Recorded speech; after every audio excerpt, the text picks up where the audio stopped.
Editors afterward. A spooky concurrence. Truth really is stranger than fiction.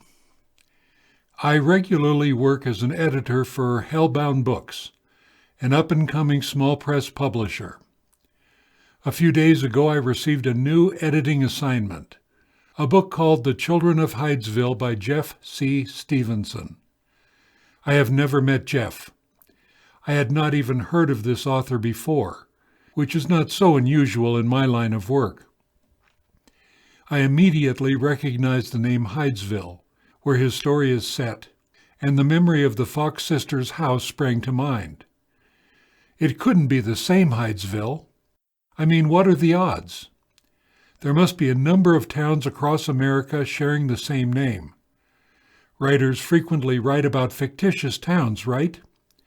So I started reading, which quickly resulted in a cold chill running down my spine.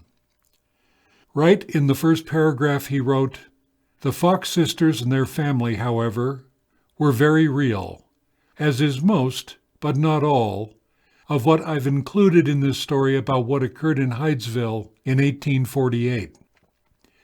This goes way beyond a freakish coincidence. It borders on the paranormal. If anyone knows a word which describes such a weird turn of events, I would love to hear from you. If serendipity has a dark, twisted, and disturbing relative, that is probably the word I'm after. Here is a little family history. Before I was born, my parents lived in a tiny little cottage in the small town of Hydesville, on the outskirts of Newark in upstate New York. Directly across the street from their cottage stood a house with, to say the very least, an interesting past. In the mid-1800s, a family with 3 sisters lived in the house, and even back then it had a reputation for being haunted. The family was often frightened by unexplained sounds.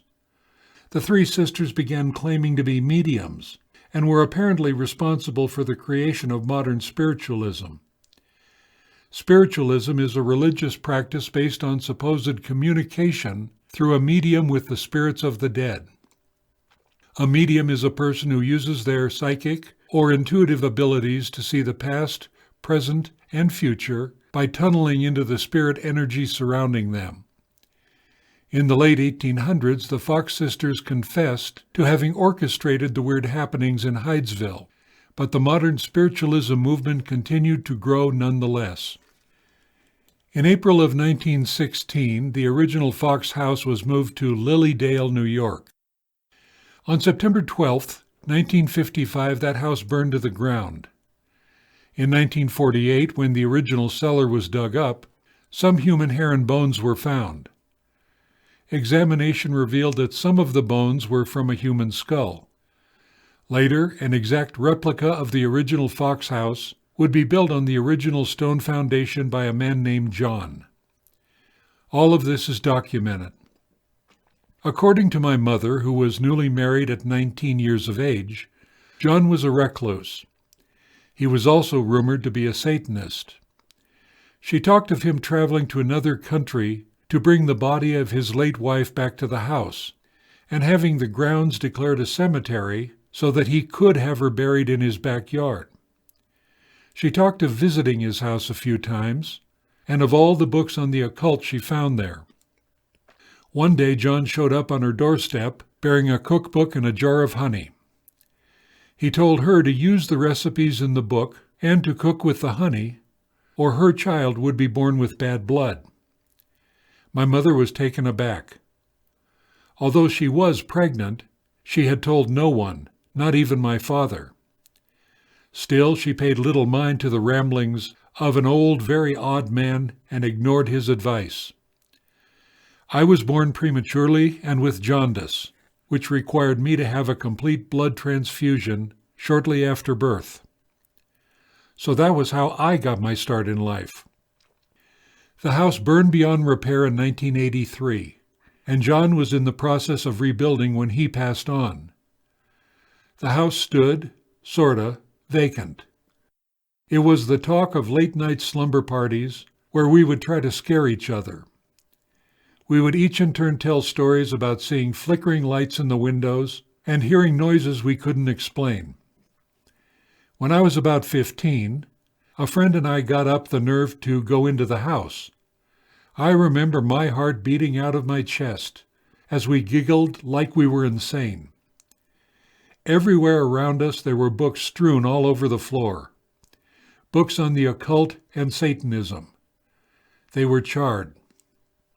I remember picking one up and how it had smudged my fingers with black soot. I remember how thick and heavy the atmosphere was. And I remember hearing noises from deeper inside the house. Noises that made my friend and I run frantically for the door and not stop until we were far enough away where we felt safe. I remember looking back at the house and thinking that I saw flickering lights in the window. Close to 30 years later, I have children of my own. From time to time, the Fox sisters' house would come to mind, and I would wonder just exactly what it was I felt in that place and what exactly I had heard and seen. So, what type of coincidence is required for Jeff C. Stevenson's book to arrive on Christina Marie's desk? There are at least 10,000 horror writers trying to land a publishing deal in any given year. The U.S. has more than 50 book publishers that publish books in the horror genre.